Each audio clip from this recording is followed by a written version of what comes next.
All right, so we should be recording now. And, oops, 1 second. Started. Open another. So thank you again for joining us. Today's session is called Renovate Today, Stay Tomorrow, How to Successfully Age in Place.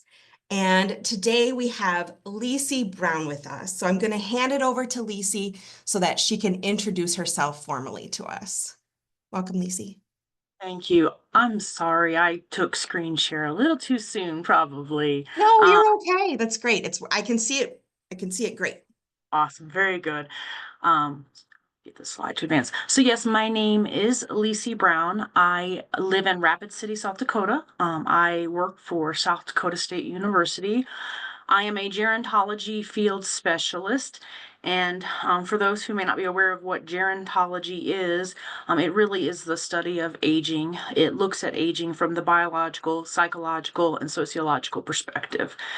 So what I do with that knowledge is I provide education and outreach on topics related to getting older.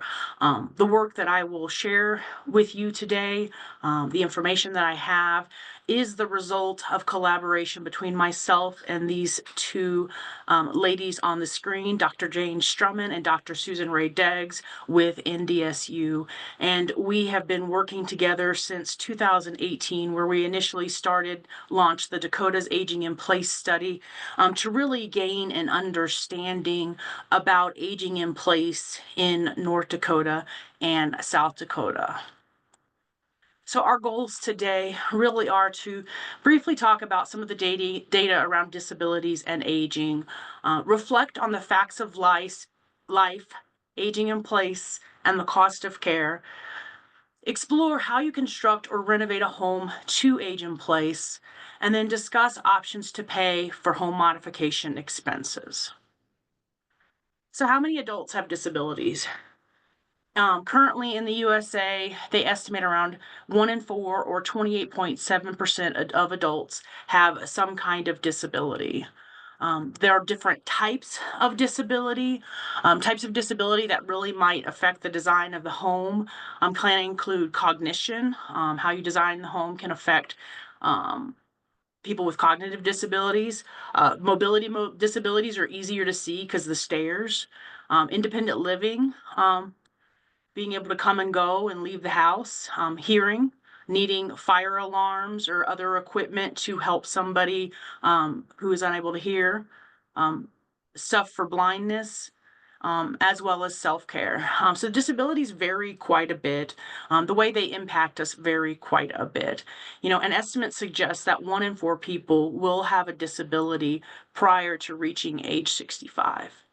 I like to show these pyramids. We hear a lot in the media about, how our population is aging and what our population looks like. So I always think it's interesting to show this population pyramid. On the left in blue are males.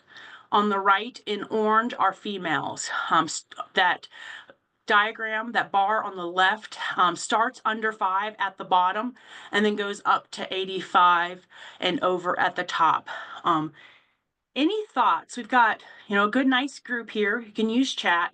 Any thoughts about what you see on this diagram showing kind of what our population looks like by age and sex?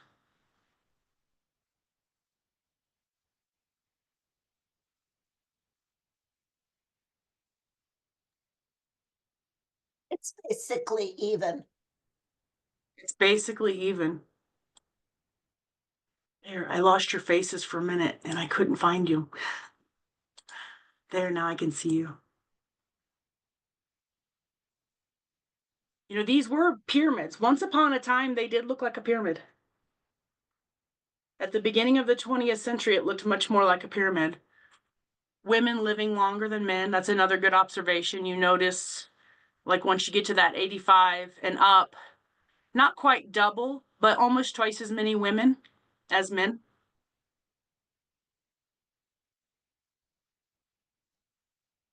I'm a little curious about looking at the boomers basically that have the largest population and how they always talk about the people coming up through the workforce will have challenges, supporting that group. But Yeah. then I look down to the younger group and see that's pretty substantial too. I'm wondering if by the time they get to that age, it won't be as big of a population. But Again, they may die at a younger age. well, there's going to be some death through the years. As you can see, the boomers on here. So the youngest of the boomers turned 60 in 2024. So the youngest of the boomers. This chart, I'm sorry, I don't have the year on here. I think it's 22 or 23. I apologize. Please forgive me for not having the year on here. So we can estimate, looking at this chart, that around that 55 up to 74-ish. So that 55 to 74, that's the boomer generation right now, about right now. About right now. There's this idea that the boomers are so much larger than every other generation, and that's not exactly true. The millennial generation is about the same size as the boomer generation. So there's people who are born from about 1981 to 1997. They're about the same size as the boomer generation. So it's just our population, I think, is a little bit more diverse by age than we realize. It's much more diverse than we realize. But it's really sad that we build housing called Peter Pan housing, housing for people who will never grow old. And that's what's frustrating. You look how diverse our population is, yet most of our housing is built towards a younger audience without disabilities. So thank you for your discussion on, as I drop it again, on that slide. There's some facts of life beyond just aging demographics, because that's what people tend to focus on when we're discussing this topic. There's just some simple facts of life that we really have to think about when it comes to aging in place. There is chronic disease. I mean, yes, there's tons of evidence that we can take control of our health and make decisions that delay the onset of chronic disease. But at some point, the body, so the top third is still a triangle. Roy, do you want to explain what you mean? So the chronic diseases are, is it easier to unmute, Roy? If you're on a tablet, you got to tap to get the unmute button.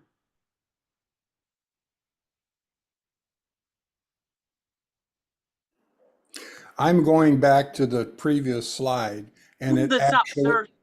it actually is a triangle if you start from the 55 and up, pretty much.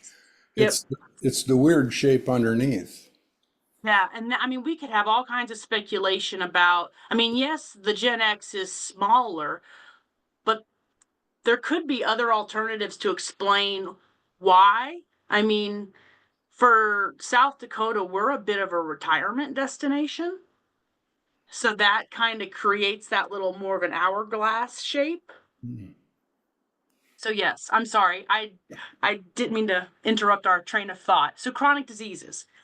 We can do a lot to delay them, but at the end of the day, we will all face them in some capacity. I mean, the hope is that we don't experience chronic disease for decades, but at the end of the day, we will experience them at some level. Accidents happen. I mean, people are hurt every day, and these can be life-altering accidents.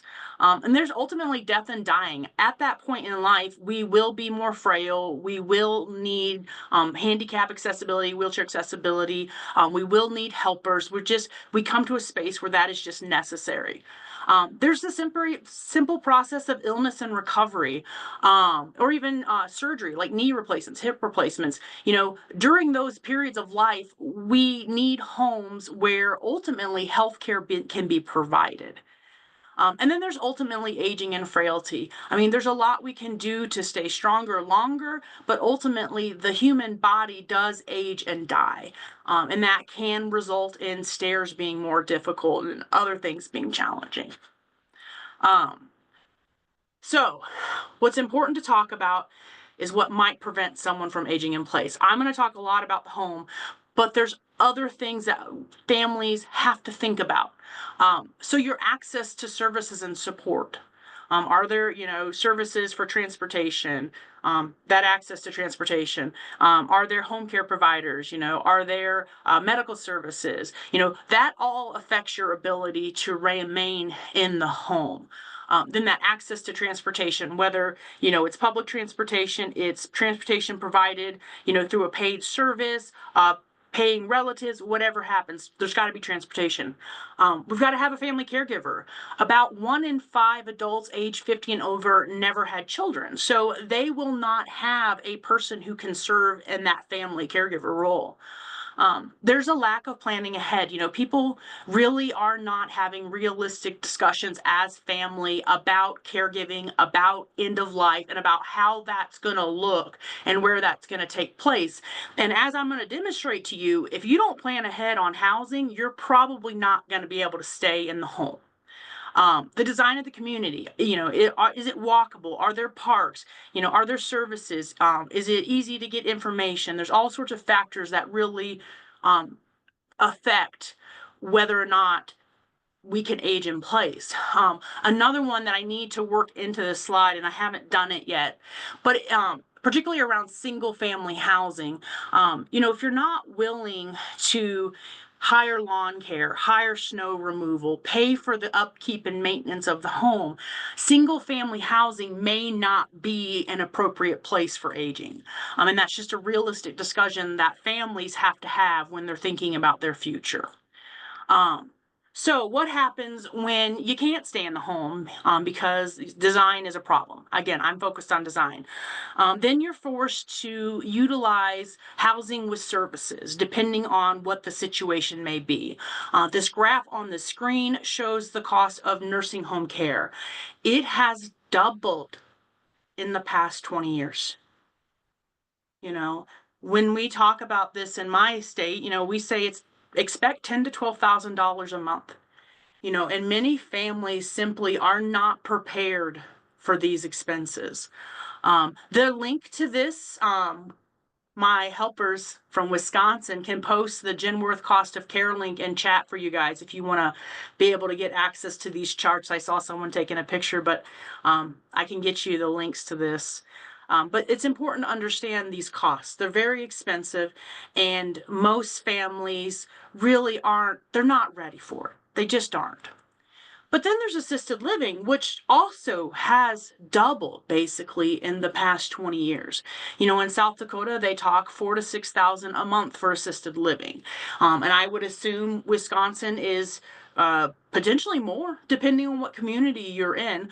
This Genworth website, you can go there and look up cost of care by state. I will say this data is limited because it's only as good as the facilities who are willing to report the data. But I think at the end of the day, this data combined with what I hear anecdotally from people in my state reflects the reality of what people are paying. So how can design save long-term care costs?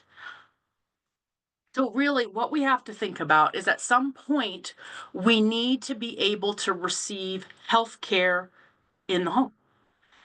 And when that is not possible, that means we have to go into a facility to receive those services.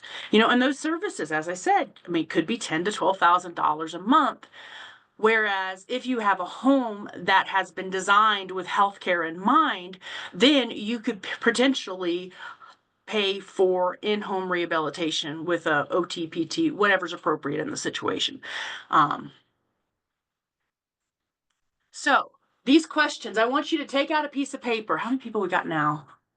Let me see. How many people we got? 40 up here. So take out a piece of paper and number 1 to 6. And I want you to answer yes or no to these questions. And let's see how many people can answer. Let's see what people get. So start putting in chat how many you can answer yes to.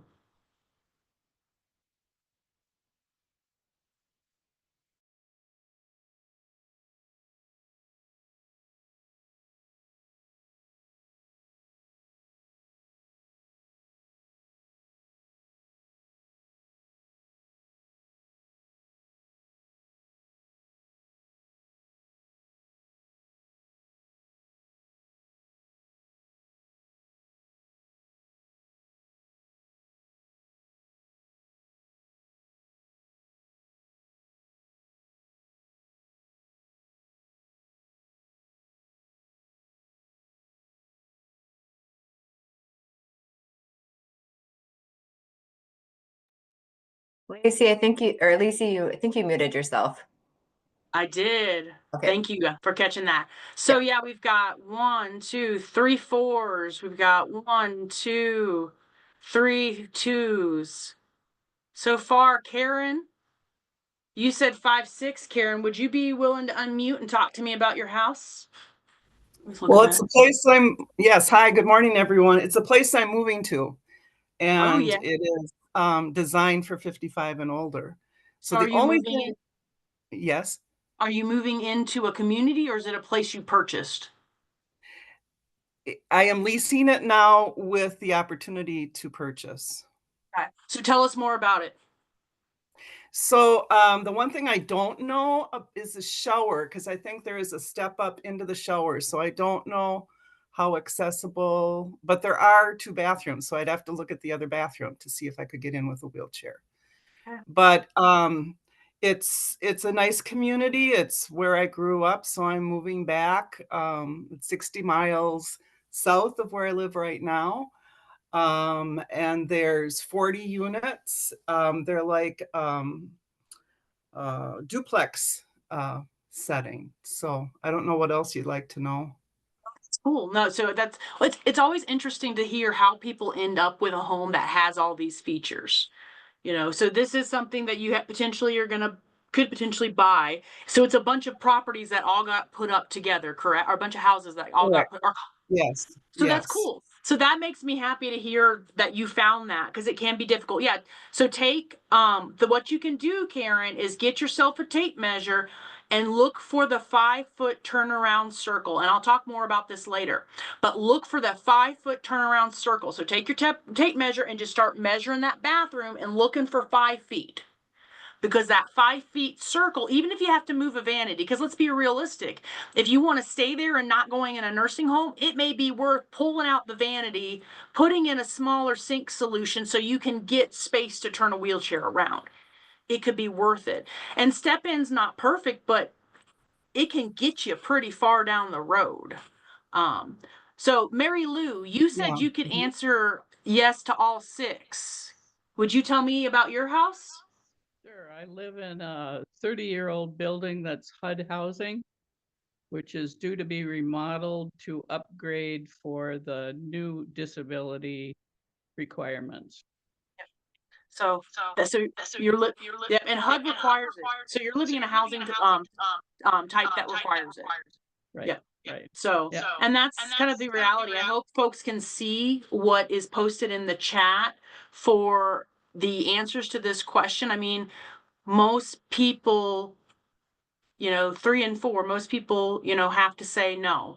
I've asked these questions. I've probably asked over 1,000 people these questions at this point, and I estimate that 80% of the people who've answered these questions for me would have to either relocate or renovate if someone in their household developed a disability. And how many are like that? Like, use your emojis. Like, if you would have to move or if you'd have to move, like if you would have to move if somebody in your house had a disability, do a thumbs up. Where are the emojis? I can't find them on my screen. I'd have to move, so I can't find my thumbs up, but I'd have to move. So we got 1, 2, 3, 4, 5. So probably maybe more, but a good number of us would have to move. And I would wager the rest of us would have to renovate in some way. So the point, this is really an exercise to help us see this affects us all. This is an issue that most of us will be faced with at some point in our life. So because of the condition of our housing, home modifications are required. Home modifications simply are renovations or changes made to a home to meet the needs of someone who has disabilities. They can be structural changes or they could be moving around the way you use the home. So structural might be a ramp, a bathroom model, depending on grab bars. So if you have what we call blocking, so additional lumber behind your drywall in your bathroom, then you can just put up grab bars. But if you don't have that lumber, then you have to take down your drywall. So there's some stuff can be structural, but it also could be reorganization. So if you have always had your bedroom up on the upper level of your house, then you move your bedroom down to the entry level of your house. Or if you have storage that's up high, you move the stuff that you need to get to every day within arm's reach. So home modifications are necessarily, virtually every person will need home modifications. There are significant barriers to home modifications. A huge one is cost. I mean, the fact of the matter is, because of the condition of our homes, we have narrow halls, small, narrow doors, small bathrooms, cramped entries, narrow stairs. It can be super expensive to renovate a home and make it wheelchair accessible. There's also the time. It is a process that takes multiple years to do. Earlier, I mentioned how, folks have got to be willing to pay for services to maintain their home. There are situations where deferred maintenance needs to be completed before you can even complete an accessibility renovation. Social economic status. I mean, that really plays a huge role. In my work, what I've seen, those with the means to build their own home include the wider halls. They include the wider doors. They make sure they have a bathroom that could be made wheelchair accessible. They think ahead on this stuff. But the rest of us who are stuck buying what's in the market, we have to buy what's in the market. In addition, I mean, over your course of your life, the income you earn affects your ability to do a wide variety of things. And the availability of, accessible housing in rentals is very, very limited. It is only what the ADA requires and nothing more in most instances, except for this photo right here. This is a photo from Rapid City. This building was formerly a school that got converted to apartments, and the owner has a personal touch with accessibility renovations in the home. So he and his family purposefully built this home to be adaptable. And I will tell you, or this apartment building to be adaptable. I will explain to you what it means to be adaptable later on, but this is an example of a rental that has those features that one would need to make a unit accessible. Rurality. I mean, being rural limits your access to providers. It limits your access to materials. It limits your access to a variety of things. There's consumer knowledge and perception. A lot of folks have this misunderstanding that they have coverage for nursing home care through Medicare. They get a rude awakening when they discover, oh no, this, isn't covered, and I really do need to come up with a plan for my long-term care. There's also the perception that it's ugly. When we're talking about what we need when we have disabilities, it's mostly about space. It's putting space in key areas of the home. Then there's architectural. Split foyer. I always go to split foyer because it's the easiest example of a home that really has architectural barriers. I mean, a split foyer, when you walk in the door, you have a landing and then you have a set of stairs that go up and a set of stairs go down. That is extremely difficult to make wheelchair accessible, because you think about it. If somebody is using a wheelchair outside the home, they got to come into this foyer. They need somewhere to park their wheelchair. They need somewhere to turn their wheelchair around. They need somewhere to install a stair lift or stair glider. And most of those units, they simply have been scrunched in so tightly that you cannot do those aftermarket accessibility renovations. So what do we do? Like, how do we get in front of this problem? Through upstream prevention. So families need alternative options. Long-term care costs a lot. Childcare costs a lot. Housing costs a lot. So families are going to need options for intergenerational living and co-housing in order to address some of these challenges that we face in housing as we get older. So my colleague Jean Fennell and I developed some educational materials called the Adaptable Home. That bathroom I showed you earlier and mentioned that it's an adaptable apartment complex. It's missing the elevator, but The building was designed from the beginning so that an elevator can be added later, and every unit in that apartment could be made wheelchair accessible. So really, adaptability focuses on 4 structural features. And when I'm talking about this, I don't want you to envision a ranch style home. An adaptable home can have a second floor. You just need to make sure that the stairs are 42 inches wide so that when you want to add a stair glider later, you have the space to do so. So the 4 main features of an adaptable home: you need an on-grade entrance that you can need a entrance that's on grade, or one you can adapt with a ramp or even an exterior elevator. Through that entrance, you need access to a bathroom that is sized and spaced for a wheelchair user. In addition, through that entrance, you must have access to a bedroom. You have to have somewhere to sleep. And then finally, you want wide halls and wide doors. These features really, if you could get these into new builds, which is part of my work, or if you can renovate these into existing builds. Okay, so you got an existing unit. If you can only make one door in the whole unit, interior door, I'm not talking about exterior, interior doors. If you can only make one interior door 36 inches on an existing build, which door would I tell you to do? Unmute, put it in chat. Which door would I tell you to do? Interior door. If you can only make one 36 inches, which door would I tell you to do? The bathroom. Yeah. Bathroom. Ding, ding, ding, ding, ding. Yes, the bathroom. You know, when I talk about this topic, people like to point out, oh yeah, I put my laundry room on my main level. And for me, a laundry room is not mission critical.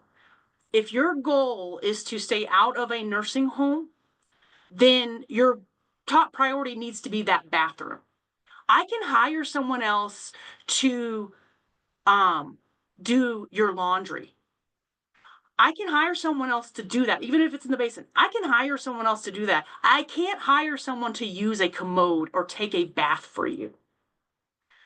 So Nikki asked, what about the kitchen area? So my guidance on the kitchen area is really about ensuring you have space. So the thing with adaptability says nothing about making anything Americans with Accessibility Act compliant. That's not what adaptability is. Adaptability is about creating bones, the structure of a house that you can put whatever skin on.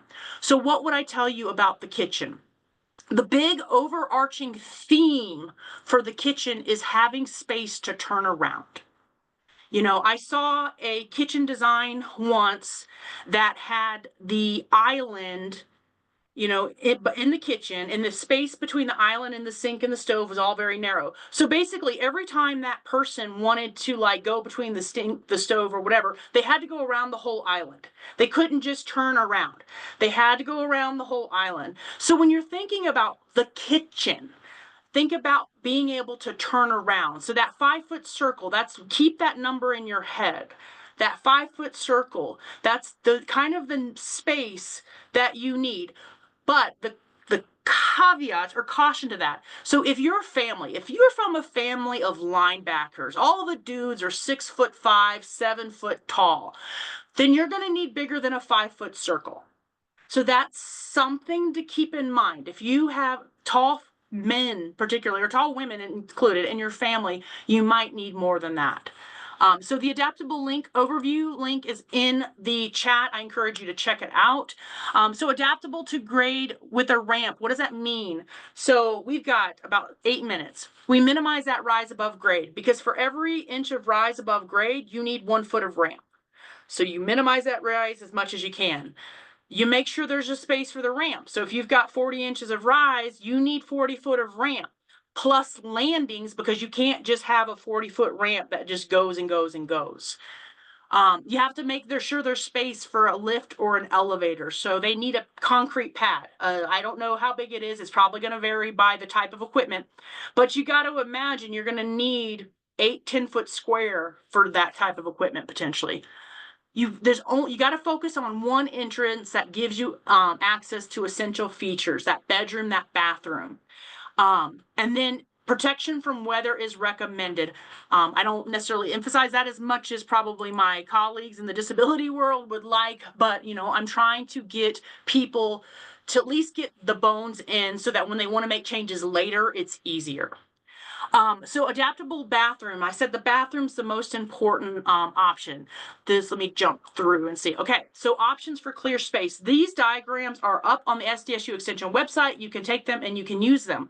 But these are how you create options for clear space for wheelchair users to turn around. One is that 5-foot circle. You can just take your tape measure and start measuring. The other one is that T shape. So other thing to think about.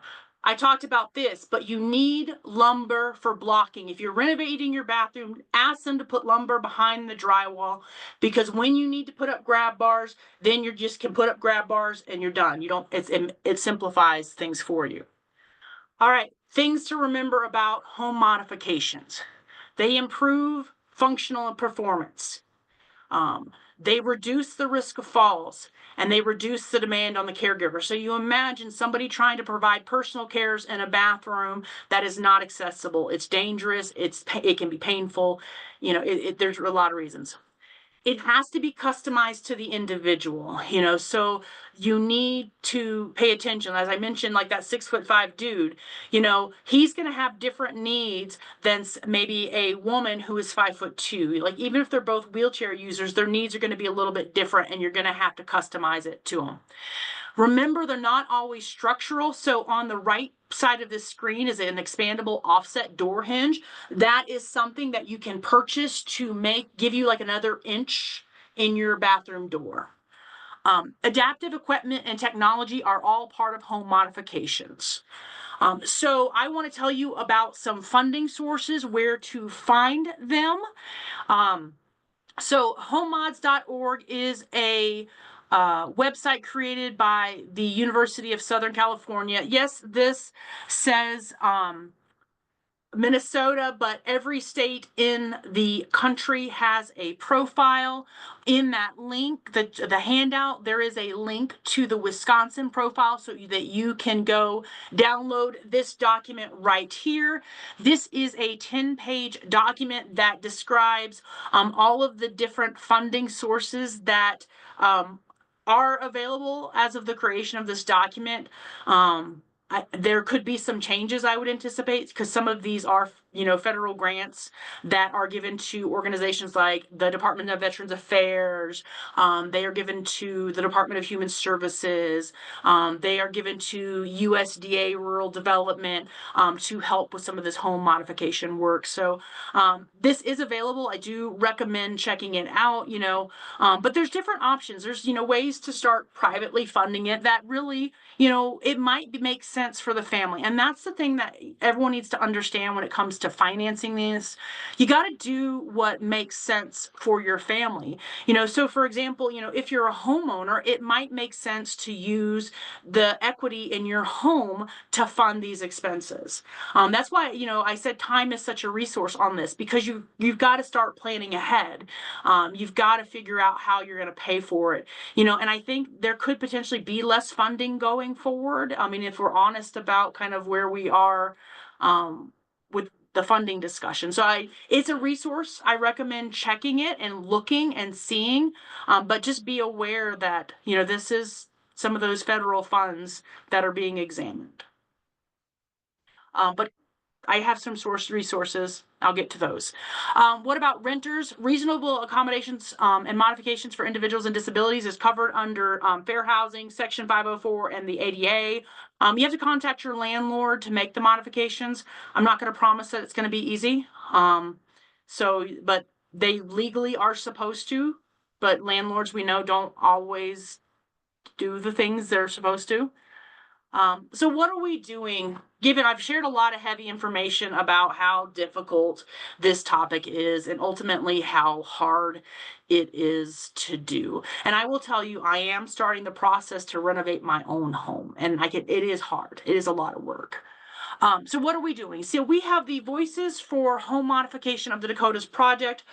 We really want to increase knowledge and awareness about the role that home design plays in quality of life for people with mobility limitations, with a vision that every home is constructed to enhance quality of life for all people.